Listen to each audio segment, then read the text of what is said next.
पति का देहांत हो गया था, जिसके बाद सुमित्रा ने फूलों की माला बनाने का काम शुरू किया और अपनी दोनों बेटियों को पाल पोस कर बड़ा किया। सीमा बेटा, तेरी पढ़ाई हो गई हो तो माला बनाने में मेरी थोड़ी मदद कर दे। कल सोमवार है तो माला बनाने का काम थोड़ा ज्यादा होता है। माँ, तुम बस थोड़ी देर रुक जाओ। मेरा ये प्रोजेक्ट पूरा होने ही वाला है। फिर मैं माला बनाने में तुम्हारी मदद कर दूंगी।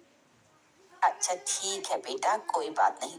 तू अपना काम आराम से कर ले, फिर मेरी मदद कर दियो।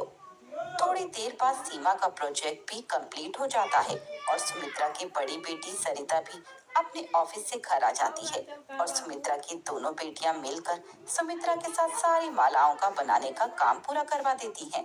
तुम दोनों मदद नहीं करती तो सुबह तक भी ये माला बनाने का काम पूरा ना होता। तुम दोनों को भूख लगी होगी तो थोड़ी देर रुको, मैं तुम्हारे लिए गर्मा गर्म खाना बना कर देती हूँ। नहीं माँ, तुम सुबह से माला बना रही हो। तुम बैठो, आज का खाना मैं बना लेती हूँ। हाँ माँ, तुम आराम करो। मैं और दीदी मिलकर खाना बनाकर ले आते हैं। कितनी अच्छी बेटियां दी हैं भगवान ने मुझे, लेकिन कल जब तुम अपने ससुराल चली जाओगी तब तो मुझे सब कुछ खुद ही करना पड़ेगा।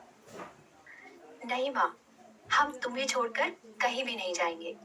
मैं तुम्हें अपने साथ अपने ससुराल ले जाऊंगी। नहीं दीदी, माँ को तो मैं अपने साथ अपने ससुराल लेकर जाऊंगी। वैसे भी माँ तुमसे ज्यादा मुझसे प्यार करती है, तो वो मेरे साथ ही रहेगी। ऐसे ही उन तीनों के बीच हंसी मजाक से प्यार बना रहता है और सीमा और सरिता मिलकर खाना बनाकर ले आती हैं और अपनी माँ को अपने हाथों से खाना खिलाती हैं।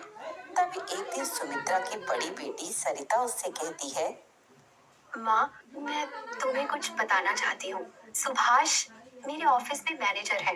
मैं और वो एक दूसरे को बहुत पसंद करते हैं और शादी करना चाहते हैं। अगर तुम्हारी मंजूरी हो तो मैं सुभाष के परिवार को तुमसे मिलने के लिए अपने घर बुला लूं। मेरी बेटी इतनी बड़ी हो गई, मुझे तो पता ही नहीं चला।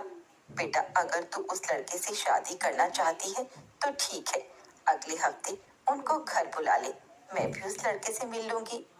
अब अगले हफ्ते सुभाष और उसके घर वाले सरिता के घर आते हैं और दोनों परिवार वाले उनके रिश्ते को मंजूरी भी दे देते हैं और कुछ ही दिनों बाद सुभाष के साथ सरिता की शादी हो जाती है। सरिता शादी के अगले दिन पग फेरे की रस्म के लिए सुभाष के साथ अपने घर आती है। माँ, मैं तुम्हें और सीमा को अपने साथ ले जाने आई हूँ।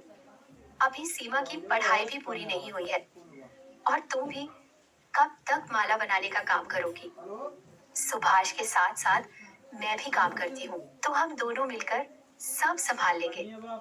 सरिता की बात सुनकर सुभाष उसे बहाने से हाथ पकड़कर अंदर वाले कमरे में ले जाता है।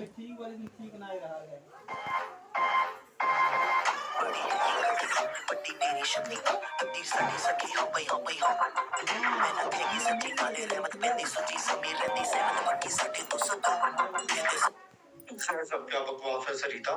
जब तुम्हारी माँ का अपना घर है तो वो हमारे घर में क्यों रहेंगी? और ऊपर से तुम अपनी बहन को भी मेरे घर में ही रखोगी? ये तुम क्या कह रहे हो सुभाष? ये सब तो मैंने तुम्हें शादी करने से पहले ही बताया था। और वैसे भी जब छोटी नौकरी करने लग जाएगी तो वो घर संभालने के लायक हो जाएगी। उसके बाद माँ और छोटी यहाँ आराम से रह लेंगे। बस 1 साल की ही तो बात है। मैं अपनी माँ और बहन को ऐसे अकेला नहीं छोड़ सकती। तो फिर तुम एक काम करो, जब तक तुम्हारी बहन